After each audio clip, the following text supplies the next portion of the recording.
Hello दोस्तों, welcome to exam time. दोस्तों आज हम यहाँ पर जानेंगे कि एमपीपीएससी मुख्य परीक्षा के लिए हम किस प्रकार से शॉर्ट नोट्स बनाएं। इससे पहले आपको ये जानना होगा कि नोट्स क्यों बनाए जाते हैं। तो दोस्तों नोट्स इसलिए बनाए जाते हैं क्योंकि लास्ट टाइम में आप जल्दी से यहाँ पर रिवीजन कर पाओ। क्योंकि आपको पता है कि एमपीपीएससी जो मुख्य परीक्षा है 6 दिन तक यहाँ पर लगातार पेपर होते हैं और इतनी मोटी मोटी बुक आप उस टाइम नहीं पढ़ पाओगे। इसलिए आपको यहाँ पर शॉर्ट नोट्स, जिसे हम यहाँ पर सिनॉप्सिस कहते हैं, वो आपको यहाँ पर बनाने ही पड़ेंगे, है ना। तो देखिए, आप जैसे कि मैं यहाँ पर केवल इतिहास का बताऊंगा, तो आप यहाँ पर सारे सब्जेक्ट को इसी प्रकार से यहाँ पर लेके चलना है। तो 2 से 3 पॉइंट का हमें यहाँ पर ध्यान रखना है। सबसे पहले तो आपको मुख्य परीक्षा का सिलेबस देखना है। उसके बाद में ओल्ड क्वेश्चन देखना है कि उस टॉपिक से पर्टिकुलर उस टॉपिक से कौन कौन से क्वेश्चन पूछे गए हैं। तो अभी जो पहले जो 6 मार्कर के आते थे उन्हें आप 5 मार्कर समझोगे, और जो 15 मार्कर के आते थे उन्हें आप 11 मार्कर यहाँ पर समझोगे। ठीक है दोस्तों, तो आपको यहाँ पर 2 से 3 चीज़ें मैं बताता हूँ। जैसे कि आपके सिलेबस में दिया है कि भारत की राजनीतिक, आर्थिक, सामाजिक और सांस्कृतिक विशेषता सिंधु घाटी सभ्यता से लेकर तो 10वीं शताब्दी तक। तो ये हमारा हो गया प्राचीन, और इसी प्रकार से दिया है मध्यकालीन, इसी प्रकार से दिया है दोस्तों आधुनिक। तो आप देखोगे तो ये भी 30 नंबर की है, ये भी 30 नंबर की है, और ये भी 30 नंबर की है। तो टोटल हमारे यहाँ पर 90 नंबर हो जाते हैं। तो आपको जो पूरा जो हिस्ट्री है दोस्तों, ज़्यादा से ज़्यादा कितने आपको 100 से 150 पेज में आपको कंप्लीट कर लेना है। यानी कि हम 150 मान लेते हैं, यानी कि पूरा प्राचीन भारत आपको केवल 50 पेज में कर लेना है। अब वो 50 पेज में आप कैसे करोगे वो मैं यहाँ पर आपको बताऊंगा। हो सकता है आपको यहाँ पर अच्छे से समझ में आए, और आपको एक पहली बार में थोड़ी सी यहाँ पर प्रॉब्लम आएगी बनाने में। बाकी आप यहाँ पर ये वीडियो अच्छे से देखोगे, आपको सब समझ में आ जाएगा। यानी कि पूरी जो हिस्ट्री है आप ज़्यादा से ज़्यादा 200 पेज जा सकते हो, बस इससे ज़्यादा आपको नहीं जाना है।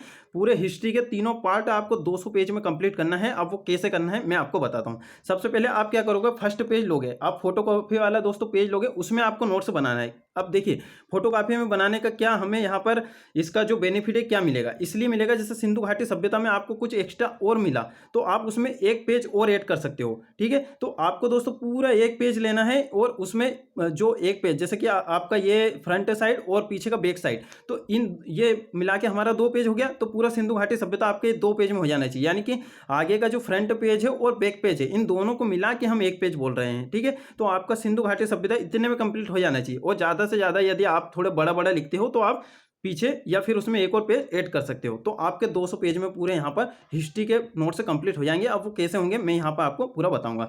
सबसे पहले आप क्या करोगे, इस प्रकार से यहाँ पर सिलेबस लिख लोगे। यानी किसी भी चीज़ का आप जब नोट्स बनाओगे तो पहले तो आपको सिलेबस बांट लेना है कि किस किस प्रकार से मुझे प्रिपेयर करना है। तो ऐसे आपको प्रत्येक सब्जेक्ट में करना है। भूगोल में भी करना है, जैसे कि विश्व भूगोल में आपको पूरा बांट लेना है, भारत भूगोल में और मध्य प्रदेश भूगोल में। ठीक है, तो जो भी पेज में आप बनाओगे, तो दोस्तों आप, मैं कहता हूँ कि आप ज़्यादा से ज़्यादा जितना हो सके आप फोटोकॉपी वाले पेज में ही नोट्स बनाएं, क्योंकि उसमें बहुत अच्छा रहता है। और उसके बाद में यहाँ पर जो कोने वाली जो लाइन होती है, ये आप थोड़ा थोड़ा इधर से यहाँ पर थोड़ा सा यहाँ पर छोड़ छोड़ के चले, ताकि कभी आपको उसका जो बाइंडिंग करवाना हो वो नोट्स को तो आप करवा सको। ठीक है दोस्तों, तो देखिए यहाँ पर मैंने पूरे लिख दिए हैं।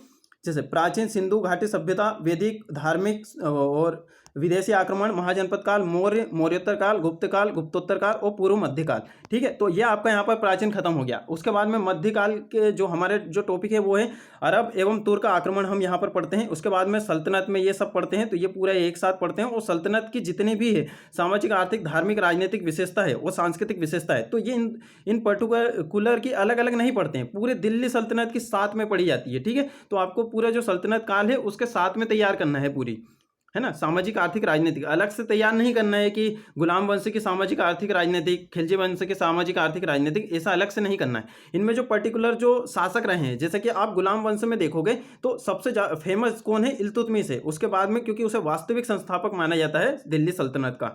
उसके बाद में आप उसकी पुत्री को देखोगे, रजिया सुल्तान, क्योंकि वो पहली मुस्लिम महिला शासिका थी। उसके बाद में खिलजी में आप देखो तो सबसे फेमस है अलाउद्दीन खिलजी। तुगलक में आप देखोगे तो फिरोज शाह तुगलक, मोहम्मद बिन तुगलक, ये दोनों फेमस है। ठीक है, तो सैयद में तो इतने ज़्यादा कोई है नहीं, लोधी में भी ज़्यादा कोई नहीं, शायद सिकंदर लोधी के बारे में आप थोड़ा सा यहाँ पर कर सकते हो। ठीक है, उसी प्रकार से यहाँ पर क्षेत्रीय इतिहास। तो देखिए, मुख्य परीक्षा में मैं आपको इसलिए बोल रहा हूँ कि पुराने आपको क्वेश्चन देखने हैं, क्योंकि आप जब पुराने क्वेश्चन देखोगे ना तो आपको ऑटोमेटिक समझ में आ जाएगा कि क्या पूछना चाहता है एमपीपीएससी। और हमेशा आप एक चीज़ का ध्यान रखोगे कि एमपीपीएससी में जो क्वेश्चन पूछे जाते हैं दोस्तों मुख्य परीक्षा में, हमेशा जो फेमस बंदा रहता है उसी से पूछे जाते हैं। बाकी तो अगर यहाँ पर जैसे खिजर खान ने अगर स्थापना करी है तो उसके बारे में 3 मार्कर आएगा, उसके बारे में 6 मार्कर या उसके बारे में 5 मार्कर या 11 मार्कर में क्वेश्चन बन ही नहीं सकता।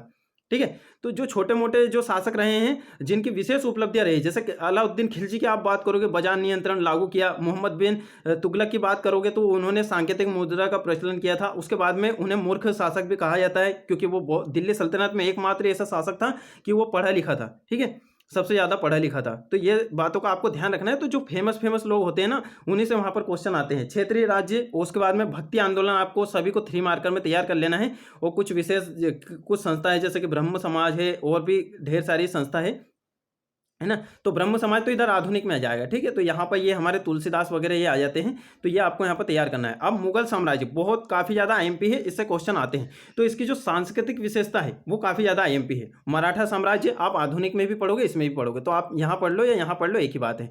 उसी प्रकार यहाँ पर देखिए, अभी यहाँ पर मैं सिलेबस बता रहा हूँ, बाकी मैं नोट्स भी बताऊँगा किस प्रकार से यहाँ पर बनाने हैं, ताकि वीडियो ज़्यादा लंबा ना हो। और देखिए, उत्तरकालीन मुगल शासक, उसके बाद में यूरोपीय कंपनी का आगमन और ब्रिटिश साम्राज्य का विस्तार किस प्रकार से हुआ। और सबसे महत्वपूर्ण ये 15 मार्कर यानी कि 11 मार्कर में आपको तैयार करके रखना ही है कि अर्थव्यवस्था पर प्रभाव, यानी कि ब्रिटिश शासन का अर्थव्यवस्था पर क्या प्रभाव है, डायरेक्ट आता है दोस्तों ये क्वेश्चन।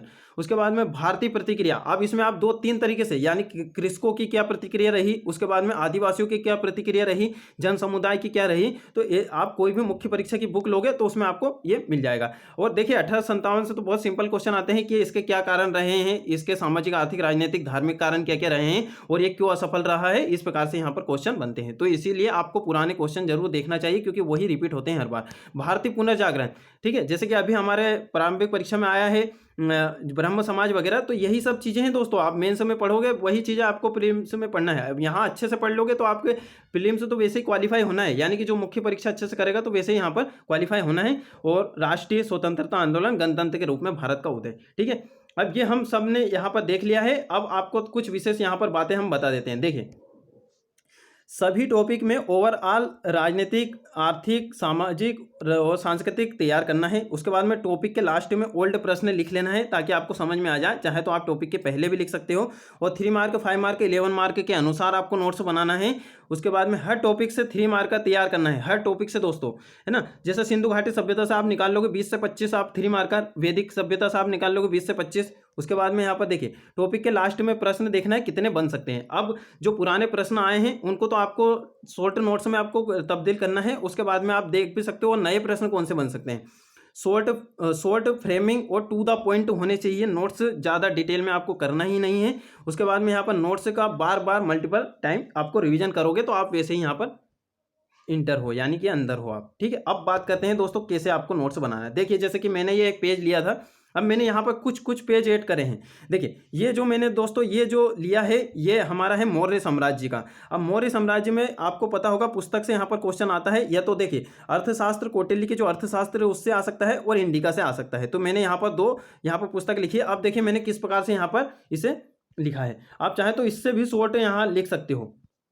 देखिए, अगर इंडिका के बारे में आप कुछ भी क्वेश्चन आता है तो मैं यहाँ पर लिख सकता हूँ आराम से। अगर मुख्य परीक्षा में कुछ भी क्वेश्चन आता है, देखिए मैंने यहाँ पर लिखा है कि 15 अधिकरण यानी खंड और 80 प्रकरण में ये विभाजित है। मौर्यकालीन सामाजिक, आर्थिक, राजनीतिक जीवन। देखिए, आप कुछ ऐसे शॉर्ट पॉइंट का यूज कर सकते हो, जैसे कि सा, आ और रा, तो आपको वैसे ही समझ में आ जाएगा। सामाजिक, आर्थिक और जीवन का यहाँ पर परिचय है, चाणक्य विष्णुगुप्त द्वारा रचित है, और मूल स्वरूप इसका राजनीतिक है। नाम भले अर्थशास्त्र है, बाकी इसका जो स्वरूप है वो राजनीतिक है। यहाँ पर मूल स्वरूप यानी डायरेक्ट आप ये भी लिख सकते हैं कि मूल स्वरूप, है ना, तो राजनीतिक है। तो इन्हें आप ये वाला जो है यहाँ पे भी लिख सकते हो, यानी कि और कम में आप लिख सकते हो, यानी कि एक पेज में जितनी ज़्यादा चीज़ समझ आए आपकी आप कर सकते हो।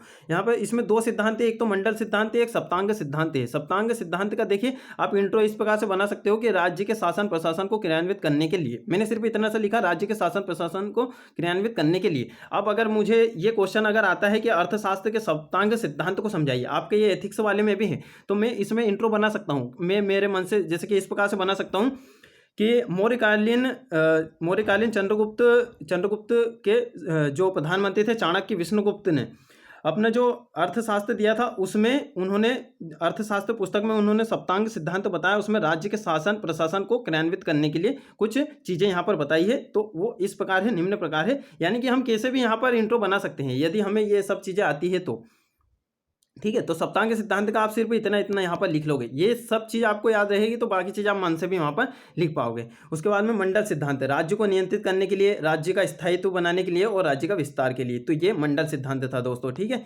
उसके बाद में यहाँ पर इंडिका की बात करते हैं। देखिए इंडिका के बारे में आपको ऐसा लिख लेना है। तो देखिए आप ये ऐसी शाखाएं बना बना के आप लिखोगे तो आपको क्या है, ऐसे अपना जो माइंड है वो ज़्यादा यहाँ पर वर्क करता है, ज़्यादा चीज़ें हमें यहाँ पर ध्यान रख रहती है।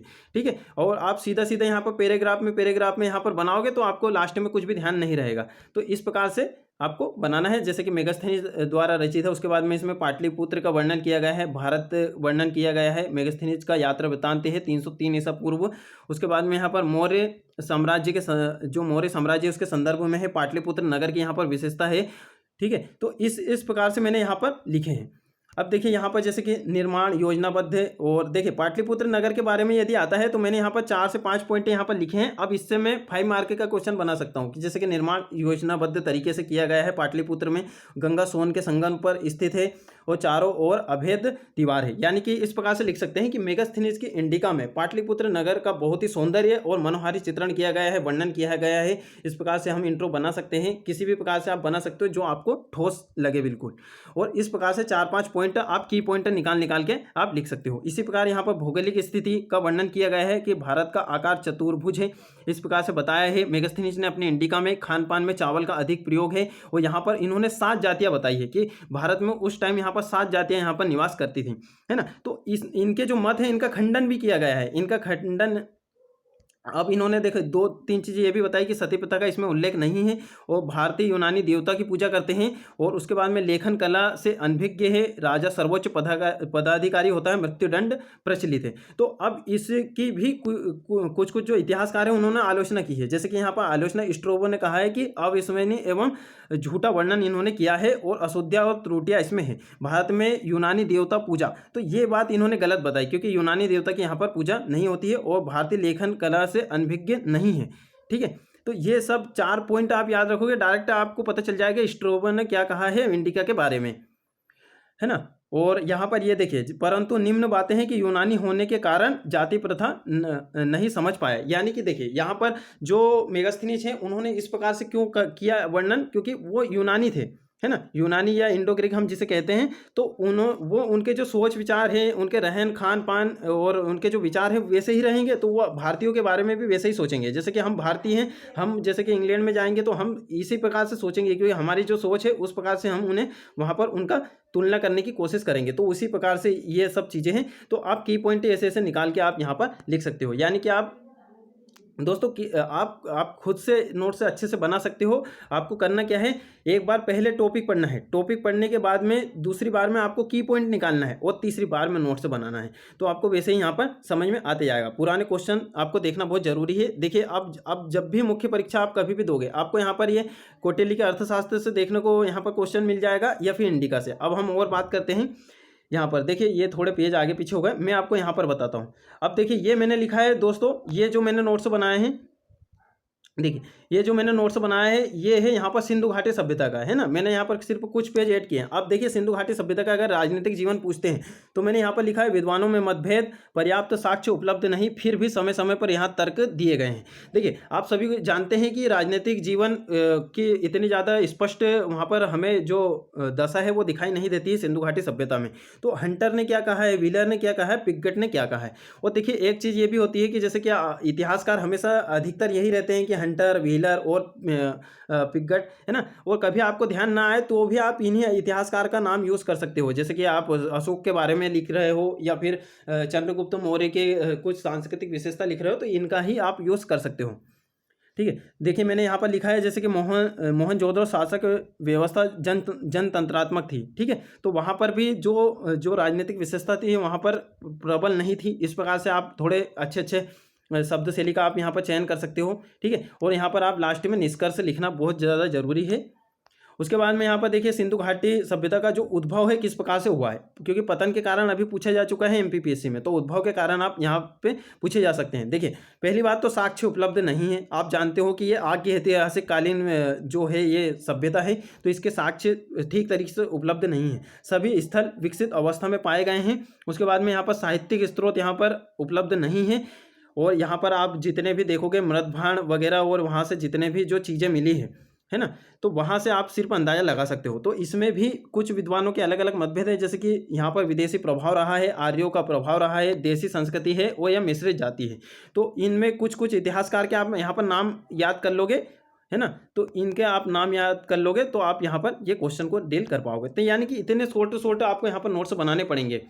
पहले आप जब टॉपिक को 2 से 3 बार पढ़ लोगे तो आपको वैसे ही यहाँ पर समझ में आने लग जाएगा कि ये इसमें मैंने क्या लिखा है, क्या मैं इसमें लिख सकता हूँ। सिद्धांत सबसे तर्कसंगत देसी संस्कृति अंतिम निष्कर्ष के लिए और अनुसंधान खोज, यानी कि आप निष्कर्ष में इस प्रकार से लिख सकते हो कि जो सबसे तर्क जो हम यहाँ पर मत दे सकते हैं वो है देसी संस्कृति का, यानी कि देसी संस्कृति का, और ये फेयर सर्विस और रोमिला थापर ने ये दिया है। बाकी और देखिए निष्कर्ष हमेशा कैसा लिखा जाता है दोस्तों, पॉजिटिव लिखा जाता है और सकारात्मक लिखा जाता है। भले यहाँ पर नेगेटिव बात हो रही हो, बाकी आपको निष्कर्ष हमेशा जो पॉजिटिव ही लिखना है। तो आप लास्ट में इस प्रकार से लिख सकते हो कि हमें जैसे कि सिंधु घाटी सभ्यता के उद्भव के बारे में जानने के लिए अभी और खोज और अनुसंधान की यहाँ पर आवश्यकता है, इस प्रकार से आप लिख सकते हो। उसके बाद में यहाँ पर पतन के कारण हम देखते हैं, देखिए अलग अलग पतन के कारण बताए गए हैं, इसमें भी मतभेद है। आप इस प्रकार से लिख सकते हो कि जो सिंधु घाटी सभ्यता है दोस्तों 1750 से 2400 ईसा पूर्व पुरानी है और भारत की सबसे प्राचीन सभ्यताओं में से एक है।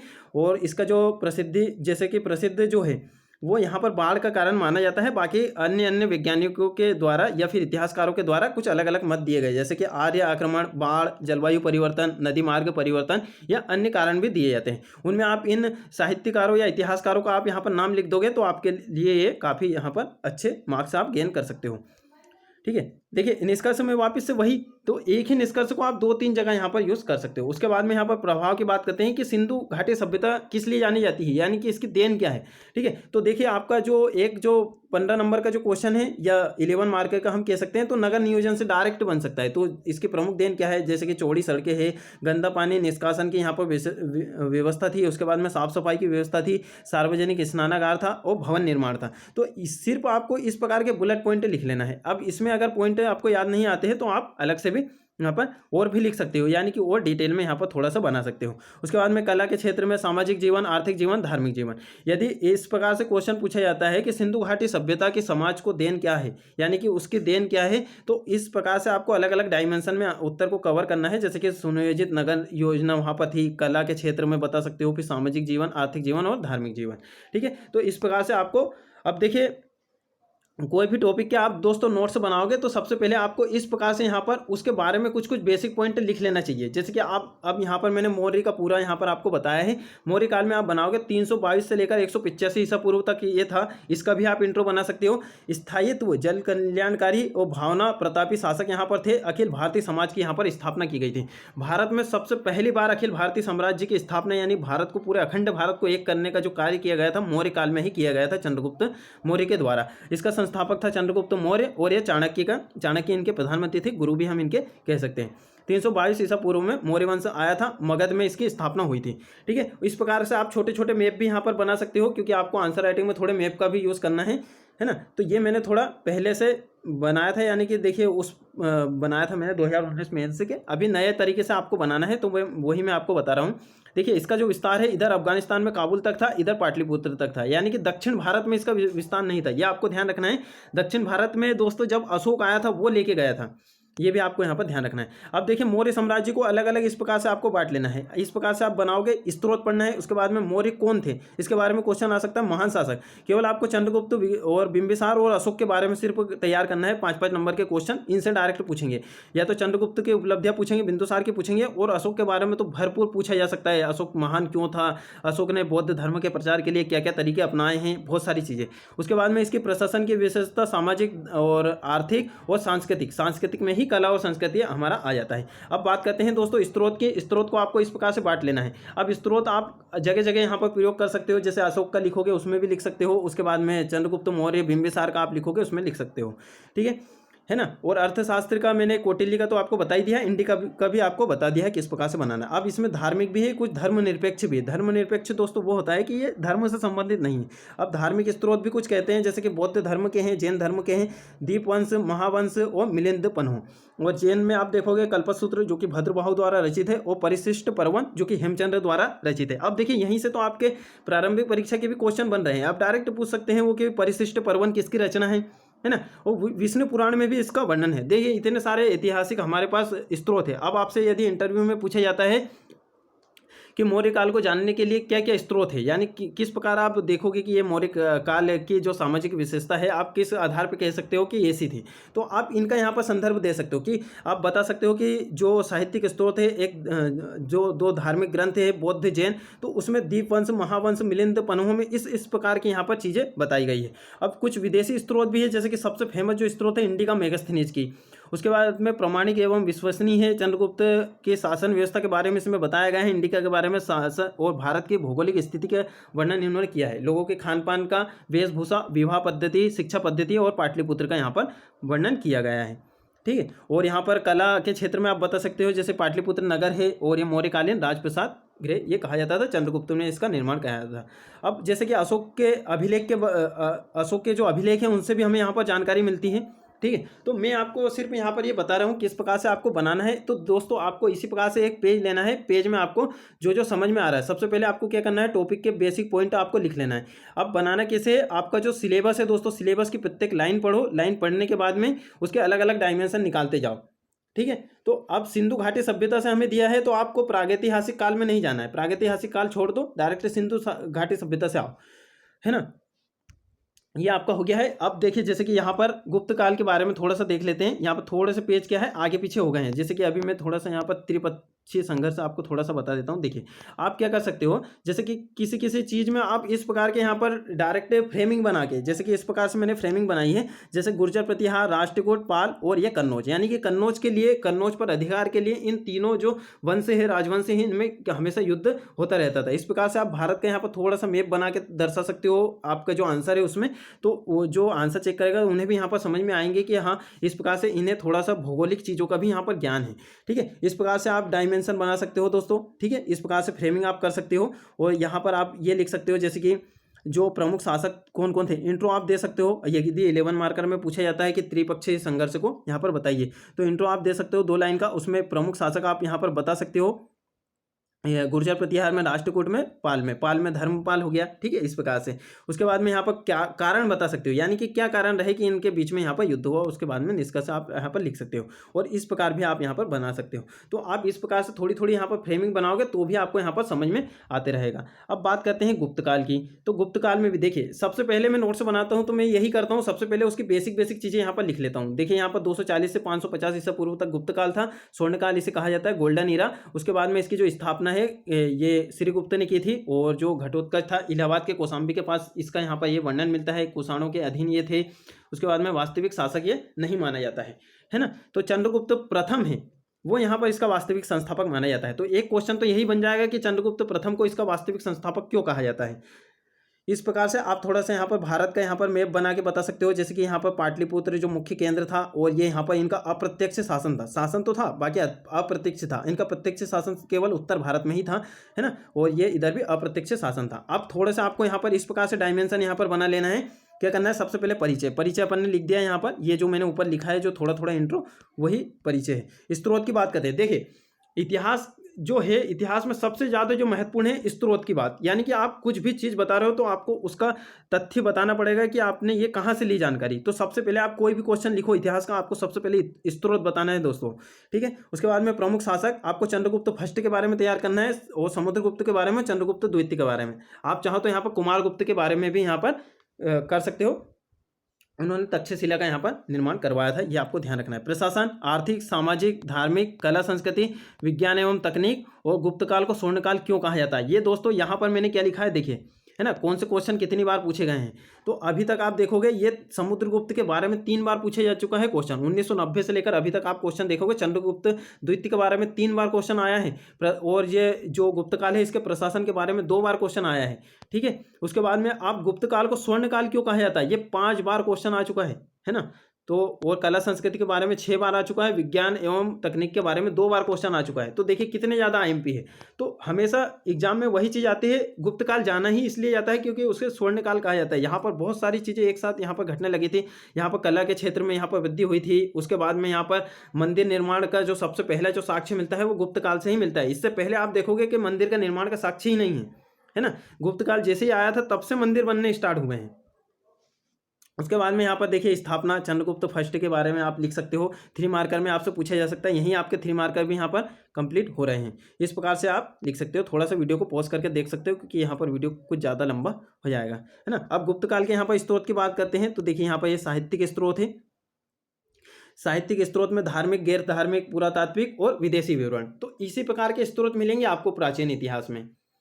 और यहाँ पर देखिए मैंने कुछ चीज़ें लिखी है, यानी कि समझने के लिए मैंने यहाँ पर कुछ चीज़ें लिखी थी। जैसे कि कैसे, अब जैसे अपन मौर्य काल में आते हैं तो यहाँ पर क्या हुआ था, राज्यों का एकीकरण होना स्टार्ट हुआ था। इससे पहले आप देखोगे वैदिक काल में कोई भी एकीकरण नहीं था। सब अपने अपने गाँव में रहते थे और अपनी अपनी छोटी छोटी प्रशासनिक व्यवस्था में वहाँ पर रहते थे और छोटा छोटा सा वहाँ पर अलग अलग प्रशासन था। अब चंद्रगुप्त ने क्या करा था, अखंड भारत को एक करने का यहाँ पर प्रयास करा था और यहाँ पर ही राज्यों का एकीकरण होना स्टार्ट हुआ था। अब उत्तर वैदिक काल देखोगे तो वहाँ पर दोस्तों जनपद बनना स्टार्ट हुई थी। उसके बाद में जैसे ही हमारा जो महाजनपद काल आता है, फिर वो जो जनपदें थी, छोटी छोटी जनपदें थी, वो महाजनपद में कन्वर्ट हो गई। उसके बाद में आता है हमारा मौर्य काल। तो राज्यों का एकीकरण होना स्टार्ट हुआ या फिर केंद्रीकरण। उसके बाद में जैसे ही मौर्योत्तर काल आता है, फिर वापस विकेंद्रीकरण यहाँ पर स्टार्ट हो जाता है ना। वापस से अनेक छोटे छोटे यहाँ पर राज्य आ जाता है। जैसे कि आप इतिहास को देखोगे तो इतिहास ऐसे श्रृंग और गर्त के रूप में चलता है ऐसे, है ना। तो कभी कभी तो ऐसा होगा कि कोई एक राजा बहुत ही महान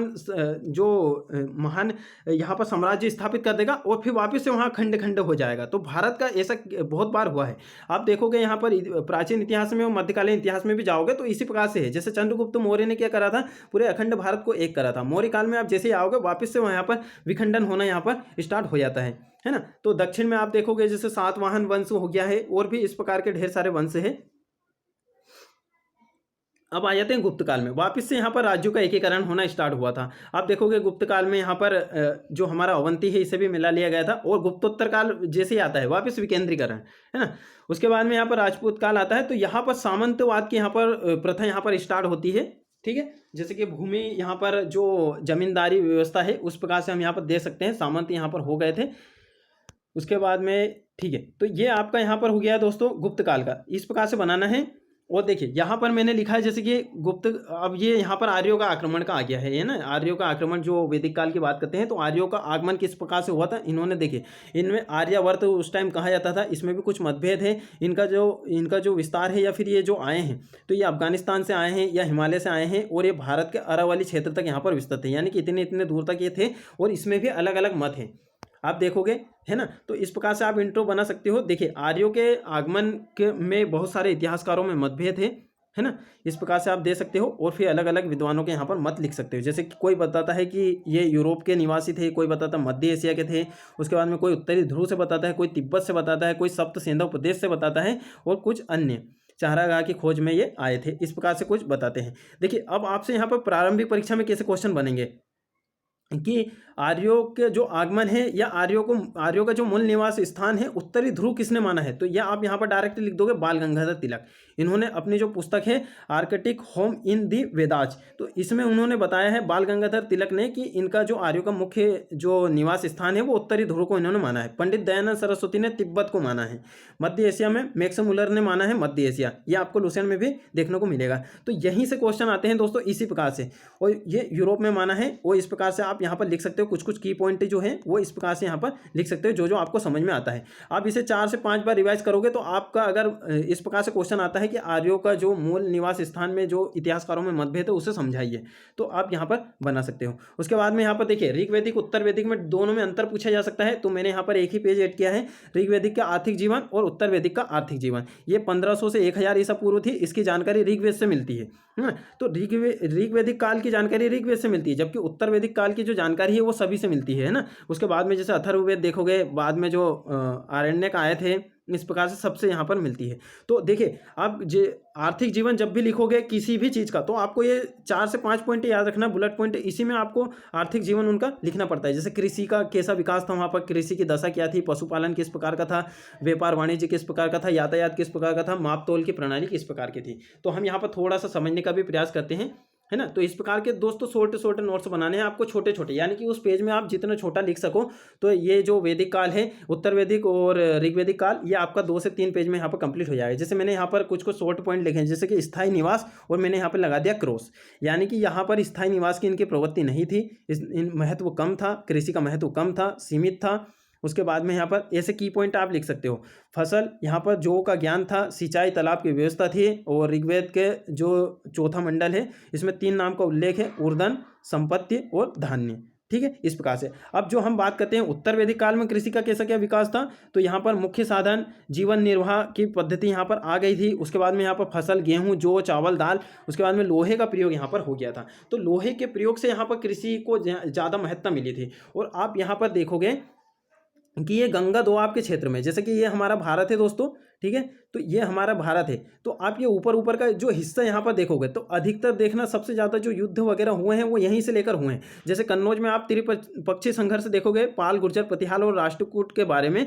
तो यहाँ पे सबसे ज़्यादा युद्ध क्यों हुए, क्योंकि यहाँ का जो क्षेत्र है आप देखोगे, यहाँ से गंगा नदी प्रवाहित होती है, उसके बाद में यमुना है, इधर से भी नदियाँ प्रवाहित होती है। तो यहाँ का जो क्षेत्र है दोस्तों, बांगर और खादर का क्षेत्र है, तो यहाँ पे फसल ज़्यादा होती है ना, इस कारण यहाँ पे ज़्यादा संघर्ष हुआ करते थे।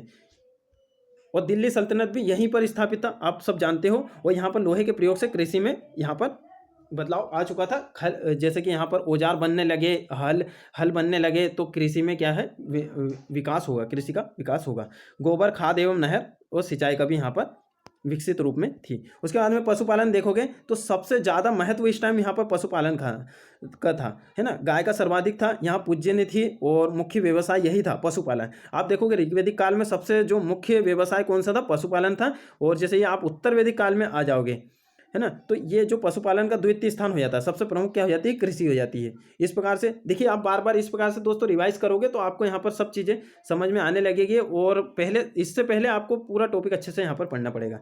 और इसके बाद में यातायात के बारे में लिख सकते हो, है ना। उसके बाद में मापतोल की प्रणाली किस प्रकार की थी, वस्तु विनिमय प्रणाली यहाँ पर चलती थी, यानी कि उस टाइम यहाँ पर पैसे वगैरह नहीं चलते थे। उस टाइम क्या करते थे, वस्तु विनिमय, यानी कि जैसे मैंने आपसे गेहूं ले लिया, आप उसके बदले में मुझे चावल देते होगे, इस प्रकार से यहाँ पर चलते थे। यहाँ पर नियमित मुद्रा का प्रचलन नहीं था। आप जैसे कि उत्तर वैदिक काल में देखोगे, लोहा आ गया था, लोहे के सिक्के बनने लगे होंगे, है ना। लोहे के सिक्के तो खैर नहीं बने थे, तो यहाँ पर क्या है, सिक्के भी बनने लगे थे। और यहाँ पर देखिए जो प्रणाली थी किस प्रकार की थी, क्रय और विक्रय की, ठीक है। उसके बाद में यहाँ पर इस प्रकार से आप बना सकते हो, यानी कि की पॉइंट आपको यहाँ पर ढूंढना है। उसके बाद में यहाँ पर देखिए मध्यकाल में मैंने यहाँ पर थोड़ा सा बनाया है। उसके बाद में यहाँ पर देखोगे आप, देखिए रजिया सुल्तान के बारे में मैंने यहाँ पर बनाया है कि 1236 से 40 के बीच में इनका जो शासनकाल था। उसके बाद में आप देखोगे दोस्तों, यहाँ पर मैंने इंट्रो में देखिए, आप जैसे इसके बारे में अगर इंट्रो आता है, मूल्यांकन या उपलब्धियाँ पूछते हैं कि रजिया सुल्तान के मूल्यांकन या उपलब्धियाँ बताइए, फिर उनका मूल्यांकन कीजिए। तो ये इल्तुतमिश की योग्यतम उत्तराधिकारी थी, दिल्ली सल्तनत की पहली महिला मुस्लिम शासिका थी, जिनका वर्णन हम निम्नलिखित उपशेषों के तहत यहाँ पर कर सकते हैं, ठीक है। तो इस प्रकार से आप लिख सकते हो। और यहाँ पर इनके उपलब्धियों को आप इस प्रकार से डायमेंशन में यहाँ पर बांट सकते हो, इस प्रकार से कि ये एक योग्य शासिका थी, कूटनीतिज्ञ, राजनीतिक दूरदर्शिता थी यहाँ पर। उसके बाद में यहाँ पर संगठनात्मक क्षमता थी इनकी, है ना, तो संगठन की जो क्षमता थी। उसके बाद में सैन्य कुशलता और जनप्रिय शासिका थी, है ना। उस प्रकार से आप यहाँ पर इस प्रकार से लिख सकते हो। जैसे कि योग्य शासिका हम किस आधार पर कह सकते हैं कि योग्य शासिका थी, तो शासन में पारदर्शिता, स्थिरता लाने का प्रयास इन्होंने किया था, जन कल्याण से जुड़ी रही थी, सुल्तान के पद की गरिमा के लिए रूढ़िवादी प्रवृत्ति यानी पर्दा प्रथा का इन्होंने त्याग किया था। कूटनीतिज्ञ किस प्रकार से हम कह सकते हैं, योग्य और वीर शासिका थी, अपने विरुद्ध हो रही गुटबाजियों को कूटनीतिज्ञ से यहाँ पर समाप्त किया था, और अधिकार क्षेत्र में विधि का शासन और पूर्ण शांति की स्थापना इन्होंने की थी। संगठन की क्षमता थी इनमें, इस प्रकार से आप देख सकते हो। जो जमालुद्दीन याकूब है, इन्हें अमीर आखुर की यहाँ पर इन्होंने उपाधि दी थी, या अस्तुशाला का इन्हें अध्यक्ष बनाया था। इस प्रकार से आप यहाँ पर लिख सकते हो। जनप्रिय शासिका इस प्रकार से थी कि जन्य संचालन का भी इनमें गुण था। 1236 से 1237 तक रणथंभौर व ग्वालियर पे इन्होंने यहाँ पर थोड़ी सी चढ़ाई की थी, है ना। सैन्य कुशलता की बात करते हैं तो अब जो जनप्रिय शासिका किस प्रकार थी, इनके उत्तराधिकारी का निर्णय जनता ने प्रत्यक्ष रूप से किया था, यानी कि जनता ने ही इन्हें चुना था।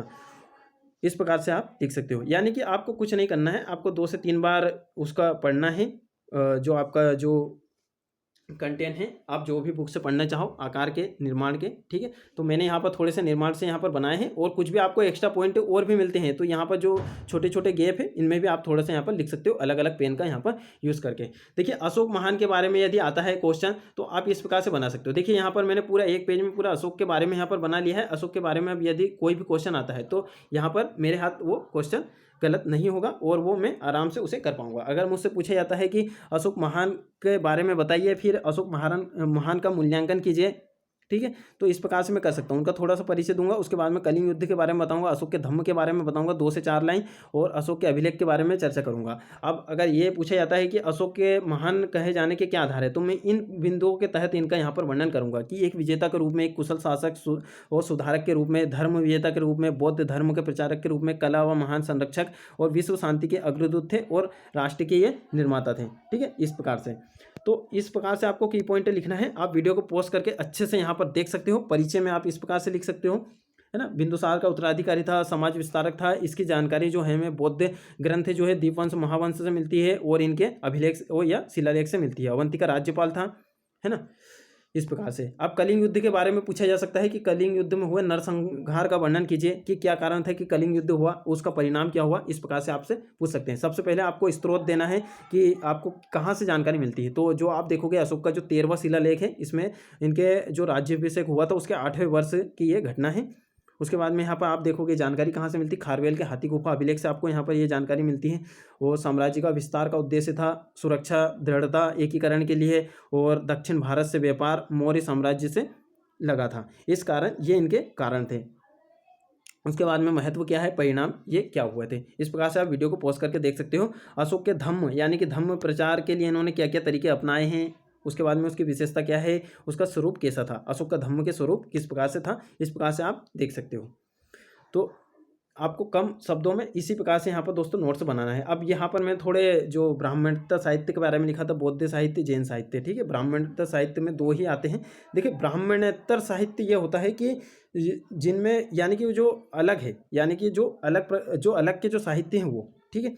तो बौद्ध साहित्य और जैन साहित्य, तो यहाँ पर त्रिपिटक देखोगे आप, तो बौद्ध ग्रंथों में सबसे प्राचीन ग्रंथ है, भाषा इनकी पाली है, वो यहाँ पर इस प्रकार से आप देख सकते हो। और जितने भी अंतर वाले प्रश्न आते हैं वो आपको अलग से तैयार करने हैं। जैसे कि हीनयान और महायान में अंतर पूछा जा सकता है, बिल्कुल आपको सटीक इसी प्रकार से, यानी कि अगर 5 मार्कर में क्वेश्चन आता है दोस्तों, तो इसी प्रकार से आपको ये लिखना है, ठीक है। तो देखिए यहाँ पर मैं आपको समझाने का मैंने प्रयत्न करा है, क्योंकि देखिए नोट्स खैर अपने ही उससे बनाए जाते हैं, बाकी मैंने थोड़ा सा यहाँ पर बताने का प्रयास करा किस प्रकार से आपको बनाना है। एक पेज लेना है, आपको सिलेबस पढ़ना है, सिलेबस में उसके डायमेंशन निकालना है प्रत्येक लाइन के, और आप जैसा भी जिस प्रकार से बनाना चाहो, बस ये है कि आपके 1 से 2 पेज में यहाँ पर कंप्लीट हो जाना चाहिए, और जो मुख्य चीज़ें हैं वो आपसे यहाँ पर नहीं छूटना चाहिए। तो इसी प्रकार से होता है दोस्तों नोट्स, और कुछ कुछ थोड़ा थोड़ा मैप का यूज़ करो, जैसा भी आप करना चाहो, इस प्रकार से। बस ये है कि आपके कम से कम पेज में यहाँ पर आपके ये जो नोट्स हैं वो यहाँ पर बन जाना चाहिए, इस प्रकार से है ना। तो 3 से 4 बार मैंने इनका थोड़ा अभी कम रिवाइज करा है, इसीलिए यहाँ पर और थोड़ा सा मुझे डिटेल में वापस से एक बार पढ़ना पड़ेगा, क्योंकि काफ़ी टाइम हो गया है।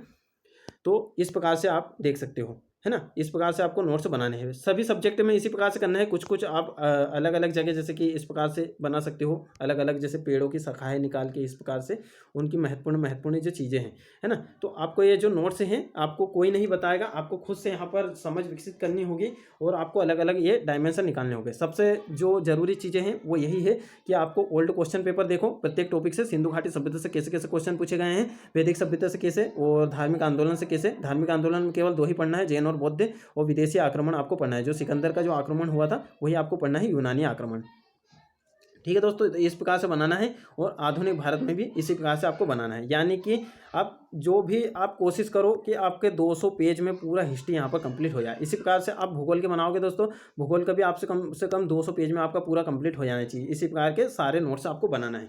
देखिए नोट्स इस प्रकार से आप बनाओगे तो आपको यहाँ पर काफ़ी ज़्यादा हेल्प होगी। महत्वपूर्ण आप सिर्फ पॉइंट लिखे, की पॉइंट। और यदि और भी ज़्यादा किसी को प्रॉब्लम आ रही है तो कुछ नहीं कर सकते, वो सिर्फ क्या कर सकते हैं कि सिंधु घाटी सभ्यता की जैसे विशेषता आपसे पूछा, आपके जो नोट्स में जो बुलेट पॉइंट है दोस्तों, जो बुलेट पॉइंट होते हैं वो ही केवल आपको बुलेट पॉइंट ही लिख लेना है, ठीक है। उसके बाद में आपको की पॉइंट लिख लेना है, उनके आगे अगर कुछ समझ में भी नहीं आता तो इस प्रकार से आपको दोस्तों नोट्स बनाना है। ठीक है, तो मैंने यहाँ पर आपको समझाने का प्रयत्न करा है। जो नोट्स है हमारे शॉर्ट एंड स्वीट होना चाहिए। उसके बाद में यहाँ पर 3, 5 मार्क, 11 मार्क के हिसाब से हमारे नोट्स होना चाहिए और बहुत ही कम पेजेस में यहाँ पर होना चाहिए, क्या कि ताकि हम जल्दी से यहाँ पर रिवाइज कर पाएँ। देखिए, अब मैं यहाँ पर 2-3 चीज़ें आपको बताता हूँ। जो स्टैंडर्ड बुक होती है दोस्तों, वो हमारी समझ विकसित करने के लिए होती है, पढ़ने के लिए होती है। ठीक है, बार बार आप उसे पढ़ नहीं सकते, 1 से 2 बार आपको पढ़ना पड़ेगा। उसके बाद में रिवीजन जो है वो नोट्स से ही किया जाता है या सिनॉप्सिस से किया जाता है। और जो सिनॉप्सिस होते हैं वो हमारे रिवीजन के लिए होते हैं, लास्ट टाइम में आप उन्हें ही रिवाइज यहाँ पर करोगे। ठीक है दोस्तों, तो यही सब चीज़ें थी। इस प्रकार का नोट्स बनाना है। देखिए, कोई ज़्यादा बड़ी बात नहीं है, नोट्स आराम से बन जाते हैं। मैंने यहाँ पर जो जो बताने का आपको प्रयत्न किया है वो कृपया आप यहाँ पर समझने का उसकी कोशिश करें। ठीक है दोस्तों, मिलते हैं नेक्स्ट वीडियो में। और वीडियो काफ़ी यहाँ पर ज़्यादा लंबा हो गया है, तो मैंने आपको जितना यहाँ पर बताना था वो आपको यहाँ पर बता दिया है। आप नोट्स अच्छे से बना सकते हो। और भी ये यदि आपका कुछ भी कमेंट रहे या कुछ भी और पूछना रहे तो आप बता सकते हो कमेंट में, मैं वहाँ पर आपको रिप्लाई कर दूंगा या फिर उस पर भी एक वीडियो यहाँ पर बना दूंगा।